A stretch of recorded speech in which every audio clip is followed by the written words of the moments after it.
दोस्तों आप देखने वाले हैं कि विधि अपने ऑफिस में जल्द से जल्द काम खत्म करने के लिए काफी ज्यादा मेहनत कर रही होती है और जयशा अपने कैबिन में बैठकर विधि को काम करते हुए देख रहा होता है। तभी उसका एक एम्प्लॉय आता है और वो जयशा को बताता है कि उसके पास एक बहुत ही इंपॉर्टेंट अंदर की खबर है। वो जयशा को बताता है कि आज विधि बहुत ही जल्दी जल्दी अपना काम कर रही है क्योंकि उसे अपने हस्बैंड के साथ कहीं घूमने जाना है। अब इससे पहले कि विधि अपने ऑफिस से निकल सके, जयशा उसे अपने कैबिन में बुलाता है और वो भी अपने पिताजी की ड्रीम प्रोजेक्ट की फाइल के साथ। विधि जैसे उसके कैबिन में आती है तो वो देखती है कि जयशा अपने पिताजी की फोटो से बातें कर रहा है और वो उनसे कह रहा है कि उनका ड्रीम प्रोजेक्ट जरूर पूरा होगा। वो काफी ज्यादा इमोशनल हो रहा है और विधि एक बार फिर से उसके ड्रामे में आ जाती है। जय विधि को बताता है कि उन्हें अर्जेंटली एक मीटिंग के लिए जाना है जिसके बारे में वो विधि को इन्फॉर्म करना भूल गया था। लेकिन विधि भी जय को बताती है कि उसे अपने हस्बैंड के साथ एक बहुत ही जरूरी काम से बाहर जाना है। लेकिन विधि जय के साथ जाने से साफ साफ इनकार कर देती है क्योंकि उसका काम ज्यादा जरूरी है और उसे देव के साथ जाना ही है। लेकिन यहाँ पर जय भी उसके साथ ड्रामा करना स्टार्ट कर देगा कि चलो ठीक है, अगर तुम्हें जाना है तो तुम जा सकती हो, मैं जैसे तैसे मैनेज कर लूंगा।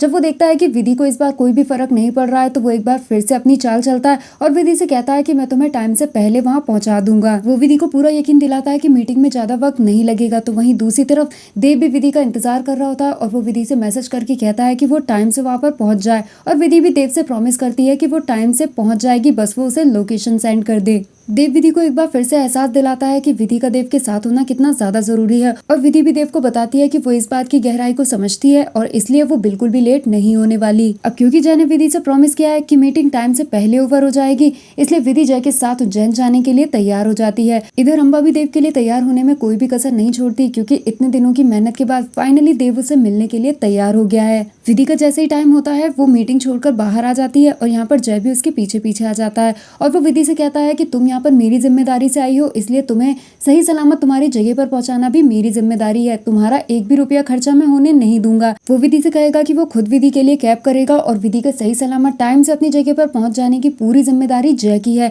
लेकिन इससे पहले उसे बहुत जोर जोर से खांसी आने लगेगी और विधि उसके लिए पानी लेने के लिए चली जाएगी। इतने में जय किसी को कॉल करेगा और वहां से चला जाएगा। जब विधि जय के लिए पानी लेकर आएगी तो जय वहां पर नहीं होगा और वो कॉल करके विधि को कैब के पास बाहर बुलाएगा। विधि कैब के पास जा ही रही होगी, वहां पर जय कैब को डायरेक्शन दे रहा होगा और तभी वो कैब ड्राइवर जय के पैर पर अपनी कैब चढ़ा देगा जिससे कि उसके पैर में फ्रैक्चर हो जाएगा और जय को इतनी ज्यादा तकलीफ में देखकर विधि उसे अपने गोद में लिटा लेगी और उसे हॉस्पिटल लेकर जाएगी। यहाँ पर विधि का देव के पास जाना कैंसिल हो जाएगा और देव और अम्बा दोनों ही विधि का वेट कर रहे होंगे। अब क्योंकि विधि ने देव को बता दिया था कि वो बस कैब में बैठने ही वाली है, इसलिए विधि को लेकर देव काफी ज्यादा परेशान हो जाएगा कि वो अभी तक आई क्यों नहीं। वो विधि को कॉल करेगा लेकिन विधि का फोन स्विच ऑफ हो जाएगा। अम्बा जब ये सब कुछ देखेगी तो वो देव का बहुत ही ज्यादा मजाक उड़ाएगी और कहेगी कि हर कोई अम्बा मेहता तो नहीं हो सकती जो तुम्हारे लिए सब कुछ करने को तैयार हो जाए। लेकिन देव भी अम्बा से साफ शब्दों में कह देता है कि वो उसकी बात सिर्फ तभी सुनेगा जब वहाँ पर विधि आएगी। वो बार बार विधि को कॉल करता है लेकिन विधि का फोन नहीं लगता। यहाँ पर विधि भी बहुत ही ज्यादा परेशान होती है क्योंकि उसका फोन स्विच ऑफ हो चुका है और वो देव से कैसे बात करे उसे समझ में नहीं आता।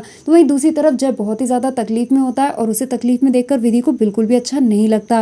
वो उसकी दवाइयाँ अरेंज करती है और वहीं पर वो एक लेडी से हेल्प मांगती है, उसका फोन लेती है और देव को कॉल करती है लेकिन देव का कॉल भी अनरीचेबल जाता है। इतने ज्यादा दर्द में भी जब बहुत ही ज्यादा खुश होता है क्योंकि उसने फाइनली देव और विधि को साथ में जाने से रोक लिया है। वो यहाँ पर विधि के सामने काफी ज्यादा ड्रामा करता है कि इस दुनिया में तो कहीं पर भी उसका कोई भी नहीं है और उसकी वजह से विधि नहीं जा पाई, इस बात का उसे बहुत ही ज्यादा दुख हो रहा है। विधि जय को दवाइयां देती है और यहाँ पर जय को लगता है कि विधि तो हमेशा से ही जय के साथ ही रहना चाहती है, अगर उसकी जिंदगी में देव नहीं होता तो वो कभी भी जय से दूर नहीं जाती। दूसरी तरफ अम्बा देव से उसकी बात सुनने के लिए जिद करने लगती है लेकिन देव नहीं सुनना चाहता क्योंकि वहाँ पर विधि नहीं है। अम्बा उसके साथ जबरदस्ती करने लगती है कि उसे उसकी बात सुननी ही पड़ेगी, नहीं तो वो अपने साथ कुछ गलत कर लेगी। अम्बा देव को बता देती है कि वो उसके बच्चे की माँ बनना चाहती है क्योंकि भले देव उसे नहीं मिला लेकिन वो उसके बच्चे के सहारे ही अपनी जिंदगी बिता लेगी। अम्बा की इतनी बेतुकी बात सुनकर देव को बहुत ही ज्यादा गुस्सा आता है और वो अम्बा से कहता है कि तुम इतनी गिरी हुई कैसे हो सकती हो, मुझे तो लगा था कि तुम्हारा दिमाग खराब हो चुका है लेकिन आज मुझे यकीन भी हो गया है। देव को अम्बा की बातों पर बहुत ही ज्यादा गुस्सा आता है और वो गुस्से में वहां से अम्बा को अकेले ही छोड़कर चला जाता है। अम्बा को लगता है कि उसके पास जीने की यही आखिरी उम्मीद थी जो कि देव ने उसकी बात मानने से इनकार कर दिया,